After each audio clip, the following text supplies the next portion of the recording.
ರಾಮ ಜನ್ಮಭೂಮಿ ಅಯೋಧ್ಯೆಯಲ್ಲಿ ನಿರ್ಮಾಣವಾಗ್ತಿರುವ ಭವ್ಯವಾದ ರಾಮ ಮಂದಿರ ಉದ್ಘಾಟನೆಗೆ ಇನ್ನು ಕೆಲವೇ ದಿನಗಳು ಬಾಕಿ ಇದೆ.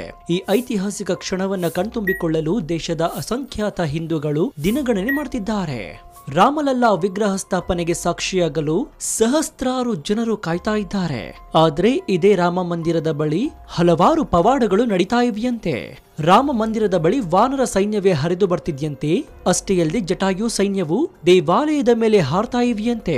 ಹಾಗಾದ್ರೆ ವೈರಲ್ ಆದ ವಿಡಿಯೋಗಳ ಸತ್ಯವೇನು? ನಿಜಕ್ಕೂ ಅಯೋಧ್ಯ ರಾಮ ಮಂದಿರದ ಬಳಿ ಕೋತಿಗಳು ಹಾಗೂ ರಣಹದ್ದುಗಳು ಬಂದಿವೆಯಾ? ಜನವರಿ 22ನೇ ತಾರೀಖು ಶ್ರೀರಾಮಲಲ್ಲಾ ಪಟ್ಟಾಭಿಷೇಕಕ್ಕೆ ಇವುಗಳು ಬಂದಿವೆಯಾ ಅನ್ನೋದರ ಎಲ್ಲ ಇಂಚಿಂಚು ಮಾಹಿತಿಯನ್ನ ಇವತ್ತಿನ ಈ ವಿಡಿಯೋದಲ್ಲಿ ನೋಡೋಣ. ವಿಡಿಯೋ ತುಂಬಾ ಇಂಟ್ರೆಸ್ಟಿಂಗ್ ಆಗಿರುತ್ತೆ, ಪೂರ್ತಿಯಾಗಿ ನೋಡಿ. ಈ ಮಾಹಿತಿಗಳನ್ನೆಲ್ಲ ತುಂಬಾ ಕಷ್ಟಪಟ್ಟು ನಿಮಗೆ ತಿಳಿಸೋದಕ್ಕೆ ಒಂದು ಪ್ರಯತ್ನವನ್ನ ಮಾಡಿದ್ದೀನಿ. ನನ್ನ ಈ ಶ್ರಮಕ್ಕೆ ನಿಮ್ಮಿಂದ ಬಯಸೋದು ಕೇವಲ ಒಂದೇ ಒಂದು ಮೆಚ್ಚುಗೆ, ಅಂದ್ರೆ ಲೈಕ್ ಮಾತ್ರ. ಕೊಟ್ರ ಲೈಕ್ ಜೊತೆಗೆ ನೀವೇನಾದ್ರೂ ರಾಮನ ಭಕ್ತರಾಗಿದ್ರೆ ಜೈ ಶ್ರೀರಾಮ್ ಅಂತ ಕಮೆಂಟ್ ಮಾಡಿ. ಸೊ ಇನ್ಯಾಕ್ ತಡ, ಬನ್ನಿ ಸುದ್ದಿ ಜಾಲದೊಳಗೆ ಹೋಗೋಣ. ಅಯೋಧ್ಯೆಯಲ್ಲಿ ಎಲ್ಲವೂ ಶುಭವಾಗ್ತಾ ಇದೆ. ಮುಗಿಲೆತ್ತರಕ್ಕೆ ದೇಗುಲ ನಿರ್ಮಾಣವಾಗ್ತಾ ಇದೆ. ಜನವರಿ 22ರಂದು ಗರ್ಭಗುಡಿಯಲ್ಲಿ ವಿರಾಜಮಾನನಾಗಲಿದ್ದಾನೆ ಶ್ರೀರಾಮಲಲ್ಲಾ. ಪ್ರಧಾನಿ ನರೇಂದ್ರ ಮೋದಿಯವರು ರಾಮಲಲ್ಲಾನಿಗೆ ಪ್ರಾಣ ಪ್ರತಿಷ್ಠಾಪನೆ ಮಾಡಲಿದ್ದಾರೆ. ಆದ್ರದಕ್ಕೂ ಮುನ್ನವೇ ಮೋದಿಯವರು ಜಟಾಯುವಿಗೆ ಪೂಜೆ ಸಲ್ಲಿಸಲಿದ್ದಾರೆ. ಜಟಾಯು ಶ್ರೀರಾಮ ಹಾಗೂ ಸೀತೆಗೆ ಸಹಾಯ ಮಾಡಿ ಅವರಿಗಾಗಿ ಪ್ರಾಣವನ್ನ ಬಿಟ್ಟ ಪಕ್ಷಿಗಳ ರಾಜ. ಆದ್ರೆ ಇಂದು ಅದೇ ಜಟಾಯು ಪಕ್ಷಿಗಳು ಶ್ರೀರಾಮನೂರಿಗೆ ಬರ್ತಾ ಇವೆ. ದೇವಾಲಯದ ಮೇಲೆ ಹೆಚ್ಚಿನ ಸಂಖ್ಯೆಯಲ್ಲಿ ಹಾರಾಡ್ತಾ ಇವೆ. ನಿಮ್ಗೆಲ್ಲ ಗೊತ್ತಿರ್ಲಿ, ಈ ಜಟಾಯು ಪಕ್ಷಿಗಳು ಹೆಚ್ಚಾಗಿ ಜನರಿರೋ ಪ್ರದೇಶಕ್ಕೆ ಬರೋದಿಲ್ಲ. ಅದ್ರಲ್ಲೂ ಈ ಚಳಿಗಾಲದಲ್ಲಂತೂ ಅವು ಎಲ್ಲಿಯೂ ಕಾಣಿಸಿಕೊಳ್ಳೋದಿಲ್ಲ. ಆದ್ರೆ ಇಂಥ ಕೊರೆಯುವ ಚಳಿಯಲ್ಲಿ ಶ್ರೀರಾಮನೂರು ಅಯೋಧ್ಯೆಯಲ್ಲಿ ಕಾಣಿಸಿಕೊಳ್ತಾ ಇವೆ. ಜಟಾಯು ಪಕ್ಷಿಗಳು ಮಾತ್ರವಲ್ಲದೆ ಅಯೋಧ್ಯ ಮಂದಿರದಲ್ಲಿ ವಾನರ ಸೈನ್ಯವೇ ಕಾಣಿಸಿಕೊಳ್ತಾ ಇವೆಯಂತೆ. ಕೋತಿಗಳನ್ನ ಆಂಜನೇಯ ಅಂತ ಕರೆಯಲಾಗುತ್ತೆ. ನಿಮ್ಗೆಲ್ಲ ಗೊತ್ತಿದ್ಯೋ ಇಲ್ಲೋ, ಆವತ್ತು ಶ್ರೀರಾಮನ ಅಂತ್ಯಕಾಲದಲ್ಲಿ ಹನುಮಂತ ಪಟ್ಟ ದುಃಖ ಅಷ್ಟಿಷ್ಟಲ್ಲ. ಜೊತೆಗೆ ರಾಮನನ್ನ ಕರೆದೊಯ್ಯಲು ಬಂದಿದ್ದ ಯಮರಾಜನನ್ನೇ ಹೆದರಿಸಿ ಕಳುಹಿಸಿದ್ದ. ಹೀಗಾಗಿ ಸ್ವಯಂ ಶ್ರೀರಾಮನು ಹನುಮನನ್ನ ಕರೆದು ಪಾತಾಳ ಲೋಕಕ್ಕೆ ಕಳಿಸ್ತಾರೆ. ಹನುಮ ವಾಪಸ್ ಬರೋದ್ರೊಳಗೆ ಶ್ರೀರಾಮ ಸರಯೂ ನದಿಯಲ್ಲಿ ಮುಳುಗಿ ವಿಷ್ಣು ಅವತಾರವನ್ನ ತಾಳಿ ವೈಕುಂಠಕ್ಕೆ ತೆರಳಿದ್ದ. ಆದ್ರೆ ಪಾತಾಳ ಲೋಕದಿಂದ ಬಂದ ಹನುಮ ಶ್ರೀರಾಮನಿಲ್ಲದ ಸುದ್ದಿಯನ್ನ ಕೇಳಿ ಕಣ್ಣೀರು ಹಾಕುತ್ತಾ ಮರವೇರಿ ಜೀವನ ನಡೆಸಲು ಮುಂದಾಗಿದ್ದ. ಅಂದಿನಿಂದ ಶ್ರೀರಾಮನಿಗಾಗಿ ಅಯೋಧ್ಯೆಯಲ್ಲೇ ಹನುಮಂತ ಕಾದು ಕುಳಿತಿದ್ದಾನೆಂದು ನಂಬಿಕೆ ಕೂಡ ಇದೆ. ಈ ಹಿಂದೆ ಅಯೋಧ್ಯೆಯಲ್ಲಿ ಒಂದು ಬಾಂಬ್ ಸ್ಫೋಟವನ್ನೇ ಕೋತಿಯೊಂದು ತಪ್ಪಿಸಿತ್ತು. ಅದರ ಬಗ್ಗೆ ವಿಡಿಯೋ ಬೇಕು ಅಂದ್ರೆ ಕಮೆಂಟ್ ಮಾಡಿ, ಅದರ ಬಗ್ಗೆ ವಿಡಿಯೋವನ್ನ ಮಾಡ್ತೀನಿ. ಈಗಲೂ ಸಹ ಅಯೋಧ್ಯೆಯಲ್ಲಿರುವ ಹನುಮನ ದೇಗುಲದ ಬಳಿ ಸಾವಿರಾರು ಕೋತಿಗಳಿವೆ. ಇದೀಗ ಆ ಕೋತಿಗಳು ಶ್ರೀರಾಮನ ದೇಗುಲದ ಬಳಿ ಹೆಚ್ಚಿನ ಸಂಖ್ಯೆಯಲ್ಲಿ ಕಾಣಿಸಿಕೊಳ್ತಾ ಇವೆಯಂತೆ. ಆದ್ರೆ ಇದು ಕಾಕತಾಳೀಯವೋ ಗೊತ್ತಿಲ್ಲ. ಹಲವು ಜಟಾಯು ಪಕ್ಷಿಗಳು ಹಾಗೂ ಕೋತಿಗಳು ಅಯೋಧ್ಯೆಯಲ್ಲಿ ಕಾಣಿಸಿಕೊಳ್ತಾ ಇದ್ದು ರಾಮನ ಭಕ್ತರು ಸಂತಸ ವ್ಯಕ್ತಪಡಿಸುತ್ತಿದ್ದಾರೆ. ರಾಮನ ಪಟ್ಟಾಭಿಷೇಕಕ್ಕೆ ಸಾಕ್ಷಾತ್ ಹನುಮಂತ ಹಾಗೂ ಜಟಾಯು ಬಂದಿದೆ ಅಂತ ಜನ ನಂಬಿದ್ದಾರೆ.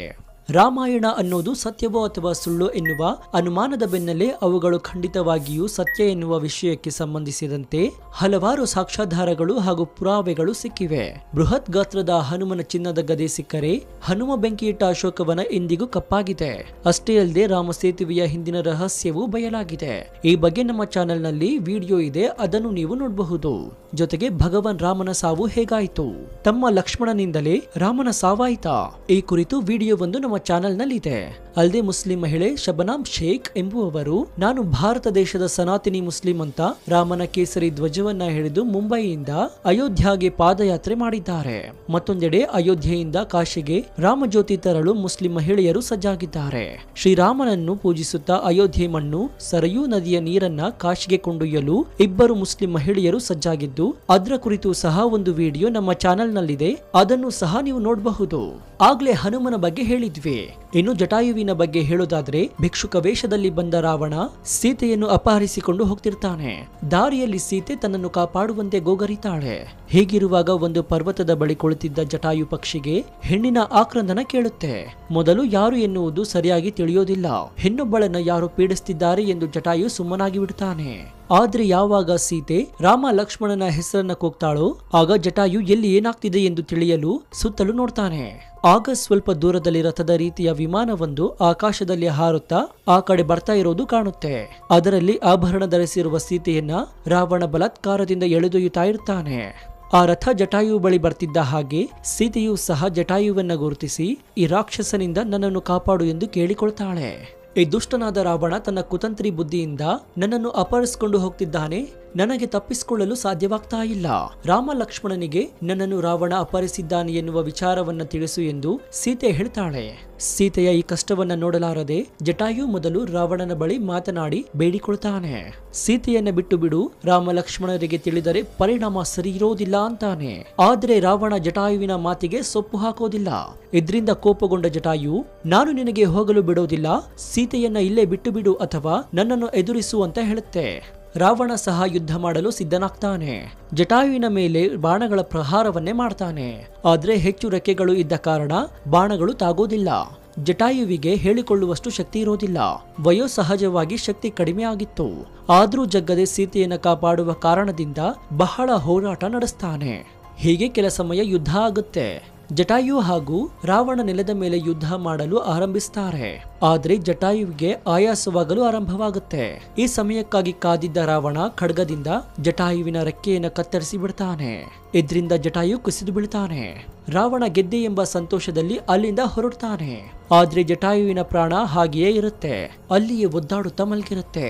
ಯಾವಾಗ ಸೀತೆ ನಾಪತ್ತೆ ಆಗಿರೋದು ತಿಳಿದು ರಾಮ ಲಕ್ಷ್ಮಣ ಹುಡುಕುತ್ತಾ ಆ ಕಡೆ ಬರ್ತಾರೋ ಆಗ ಅವರಿಗೆ ಆದ ಕಥೆಯನ್ನ ಹೇಳಿ ರಾವಣ ಹೋದ ದಾರಿಯನ್ನ ತೋರಿಸಿ ಕೊನೆಯುಸಿರೆಳಿತಾನೆ. ಹೀಗಾಗಿಯೇ ಜಟಾಯುವನ್ನ ಸಹ ಪೂಜಿಸಲಾಗುತ್ತೆ. ಜಟಾಯುವಿಗಾಗಿ ಒಂದು ಮಂದಿರವನ್ನು ಕೂಡ ನಿರ್ಮಿಸಲಾಗಿದೆ. ಸದ್ಯ ಇಂದು ಇದೇ ಜಟಾಯು ಪಕ್ಷಿಗಳು ಶ್ರೀರಾಮನೂರಿಗೆ ಬರ್ತಾ ಇವೆ. ದೇಗುಲದ ಮೇಲೆ ಹೆಚ್ಚಿನ ಸಂಖ್ಯೆಯಲ್ಲಿ ಹಾರಾಡ್ತಾ ಇವೆ. ಜಟಾಯು ಮಾತ್ರವಲ್ಲದೆ ಕೋತಿಗಳು ಸಹ ಹೆಚ್ಚಿನ ಸಂಖ್ಯೆಯಲ್ಲಿ ಬರ್ತಾ ಇವೆ. ಆದ್ರೆ ನಿಮಗೆ ಗೊತ್ತಿದ್ಯೋ ಇಲ್ಲೋ, ಈಗ ವೈರಲ್ ಆಗ್ತಿರುವ ಈ ವಿಡಿಯೋಗಳು ಈಗಿನ ವಿಡಿಯೋಗಳು ಅಲ್ಲ, ಜೊತೆಗೆ ಅಯೋಧ್ಯೆಯ ವಿಡಿಯೋಗಳು ಸಹ ಅಲ್ಲ. ಇವು ಬೇರೆ ಬೇರೆ ಕಡೆಯಲ್ಲಿ ಹಲವಾರು ವರ್ಷಗಳ ಹಿಂದೆ ಸರಿಯಾದ ವಿಡಿಯೋಗಳು ಈಗ ವೈರಲ್ ಆಗ್ತಾ ಇವೆ. ನಾವು ಕೊಟ್ಟ ಈ ಮಾಹಿತಿ ನಿಮಗೆ ಇಷ್ಟವಾದಲ್ಲಿ ಒಂದು ಲೈಕ್, ಜೊತೆಗೆ ನಿಮ್ಮ ಅನಿಸಿಕೆ ಏನು ಅಂತ ಕಮೆಂಟ್ ಮೂಲಕ ತಿಳಿಸಿ.